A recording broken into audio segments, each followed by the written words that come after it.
Hello and welcome. In this video, I'm going to be showing you how you can video call in Telegram in laptop. Well, it's a very simple process. All you have to do is make sure you've logged into your Telegram on your device, that is laptop. Now, go to the chat that you want to do video chat with. Let's say I want to do video chat with this person. So let's select it. Now, all you have to do is click on this phone icon.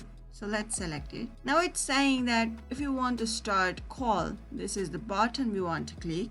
And if you want to start video call, this is the button we want to click. So once you click on start video, now you can stop video or even end call altogether. Now you know how to video call on Telegram. Pretty easy, right? If you found this video helpful, do give this video a big thumbs up.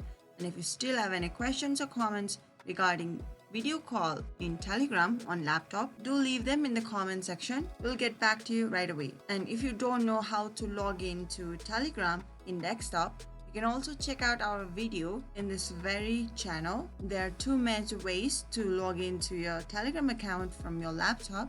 That is via QR code or via your phone number. That's much for today, guys. Until next time, bye-bye.